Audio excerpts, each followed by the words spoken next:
Good morning on this drenched Friday. The Rev.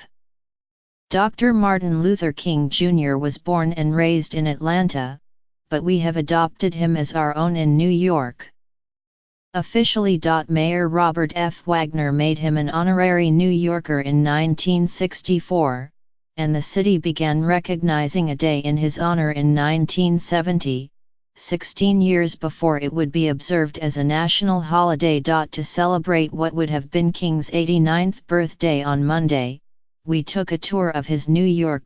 We began in the theater district, where King, a fan of Broadway, was said to have taken in shows like Mr. Wonderful, South Pacific and Damn Yankees. Then we traveled uptown to Riverside Church in Morningside Heights, where in 1967 the preacher gave his most politically charged speech, Beyond Vietnam, in which he strongly condemned the war. After touring the church's education wing, named after King, we were pointed to a carved oak table in the gift shop from which he delivered the speech. Today it's covered with glass jewelry, knit hats, stationery, and other merchandise. We then strolled down Martin Luther King Jr. Boulevard, naturally, and arrived at what was once the Bloomstein's department store on 125th Street. There, in 1952, while signing copies of his book Stride Toward Freedom, The Montgomery Story, he was stabbed by a woman with a 7-inch steel letter opener. When asked, the current tenants Apollo Beauty Land, Platinum Jewelry of Harlem and Dr. J's ladies said they didn't know of their building's association with racial justice. They did a few blocks north at Harlem Hospital Center, where King was taken after the attempted assassination. We're particularly proud of the integral role we played in the civil rights movement, said Sylvia L. White, the hospital's deputy executive director. He said it himself, without us, there would be no March on Washington. Ms. White gave us a tour of the Martin Luther King Jr. Pavilion, 18 floors where doctors work with the hospital's most severe cases, and showed us a mural by the artist Darrell Downs that depicts, in dreamy green and aquamarine, the surgeons at work on King. The room where he slept, the bed in which he recovered and the steps from which he can be seen smiling and waving in a photo after his recovery were all lost to history. The building was demolished in 2004 during a renovation of the hospital campus. We ended our tour at the Memorial to King by William Tarr in Lincoln Square, close to where, in 1967, he led one of the nation's largest anti-Vietnam War demonstrations. Less than a year later he was shot and killed. On the steel cube are quotes from King, including this one: "Let us be dissatisfied until every man can have food and material necessities for his body, culture and education for his mind, freedom and human dignity for his spirit." Here's what else is happening: it's going to rain today, and it could be very heavy at times, so bring an umbrella and a pair of dry socks. On the flip side, it will be warm. The high could reach 60. Saturday is looking wet as well, but dropping temperatures means it could come in the form of freezing rain and sleet. Sunday will be sunny, ushering in a stretch of cold similar to the beginning of this year. One of Chris Christie's last acts as governor may be a push for New Jersey Transit to purchase the last industrial site on the Hoboken waterfront, over objections from the city's mayor. New York Times: an accusation against the powerful New York Senator Jeffrey D. Klein is Albany's biggest sexual harassment scandal in years, but there may be few options to investigate. New York Times: the former director of financial aid at Columbia University is accused of taking kickbacks from graduate students. New York Times: the city council speaker accused police officers and federal agents of acting violently at an immigration protest at which 2 council members were arrested. New York Times: in About New York, the columnist Jim Dwyer explores how Mayor Bill de Blasio declared himself a foe of climate change, despite travel habits that undermine his rhetoric.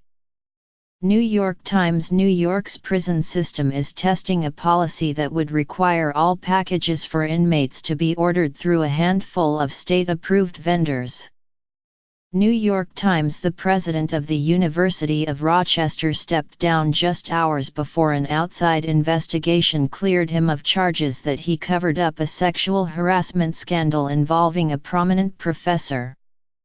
New York Times: a Brooklyn judge threw out a guilty verdict in a 1997 murder case that the physically aggressive former detective Louis Scarcella worked on. The prisoner argued that Mr. Scarcella choked and hit him to coerce a confession. New York Times: the number of students taking the SAT at New York City public schools increased significantly last year, after the city offered the test for free and during the school day in an effort to close a racial gap. New York Times: the real estate prices in Brooklyn continue to climb, even as the surrounding areas stumble. New York Times: Mayor Bill de Blasio's Monuments Commission decided to allow a Christopher Columbus statue to remain in place, but markings will be added to honor indigenous people. New York Daily News: a New Jersey resident was stripped of his citizenship after the Justice Department learned he had entered the country under a false name. NBC New York: the suspect in the Port Authority bombing case pleaded not guilty at this moment in Manhattan federal court. New York Post: today's Metropolitan Diary, meeting Coretta Scott King. For a global look at what's happening, see your morning briefing, dress up in cosplay and visit the two-day Black Comic Book Festival at the Schomburg Center for Research in Black Culture in Harlem. 10 a.m. Free. The author Tom Mullen presents his book Anthology of EMO, Volume 1 at the Powerhouse Arena in Dumbo, Brooklyn. 7 p.m. Free. Learn how to make authentic Turkish dishes at a cooking class at the Alley Pond Environmental Center in Little Neck, Queens. 7 p.m. $24 a performance of classic folk songs from Latin America at the Cave at St. George's in Midtown. 7:30 p.m. $15 nets at Hawks, 7:30 p.m. Yes. Knicks at Timberwolves, 8 p.m. Message. Watch the New York Times Close Up, featuring the Times' Jonathan Mahler and other guests. Friday at 8 p.m., Saturday at 1:30 p.m. and Sunday at 12:30 p.m. on CUNY TV. Alternate side parking is suspended through Saturday for snow operations. Weekend travel hassles. Check subway disruptions in a list of street closings. Saturday celebrate the 40th anniversary of The Wiz with a screening of the film at the Museum of the Moving Image in Astoria, Queens. 11 a.m. $15. Learn what it takes to build an urban bike park and then go off-road cycling at High Bridge Park in Washington Heights. 11 a.m. Free. Hear drum performances and ring in the Year of the Dog at the Japanese New Year Festival at Roulette in Boerum Hill, Brooklyn. 1 to 5 p.m. $18. Learn how to embroider, and channel its calming qualities, at an embroidery for meditation class at Root Mama in Williamsburg, Brooklyn. 1 p.m. $35. Rangers host Icelanders, 1 p.m. Message Plus. Devils host Flyers, 7 p.m. Message Plus. Nets at Wizards, 7 p.m. Yes. Sunday search for beavers and muskrats in the wild and learn about their ecosystems at historic Richmond Town in Staten Island. 11 a.m. Free. Swing dancing performances and a vintage fashion show at Flushing Town Hall in Queens. 2 p.m. $10 an afternoon of classical music at Wave Hill in the Bronx. 2 p.m. $28 looking ahead, take home a piece of Gingerbread Lane, after it's dismantled, at the New York Hall of Science in Flushing Meadows Corona Park, Queens. 2 p.m. Free Knicks host Pelicans, 3:30 p.m. Message. Rangers at Penguins, 7:30 p.m. NBCS. For more events, see the New York Times' Arts and Entertainment Guide. For those of you who would like to celebrate the legacy of the Rev. Dr. Martin Luther King Jr. in the coming days, here are some suggestions. Visit the exhibition King in New York, about King's time in New York, at the Museum of the City of New York on the Upper East Side. Opens tomorrow at 10 a.m. $18. Make a quilt out of donated fabric in honor of King's visit to Gee's Bend community in rural Alabama and the establishment of the Freedom Quilting Bee at Wave Hill in the Bronx. Saturday at 10 a.m. Free attend a musical tribute to King at Riverside Church in Morningside Heights. Sunday at 3 p.m.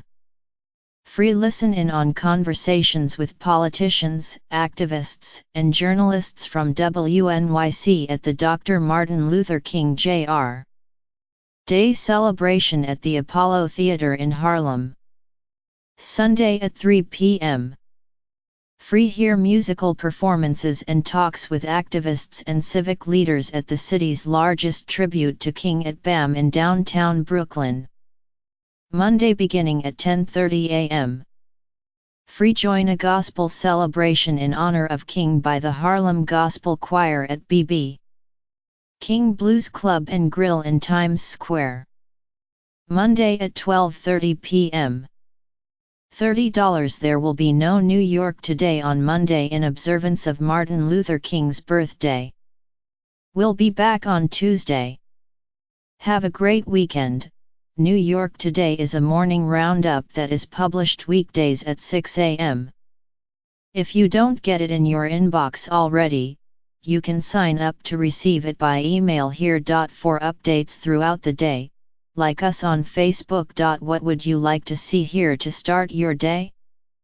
Post a comment, email us at newyorktoday@newyorktimes.com, or reach us via Twitter using number NYToday. Follow the New York Today columnists Alexandra Levine and Jonathan Wolfe on Twitter. You can find the latest New York Today at newyorktoday.com.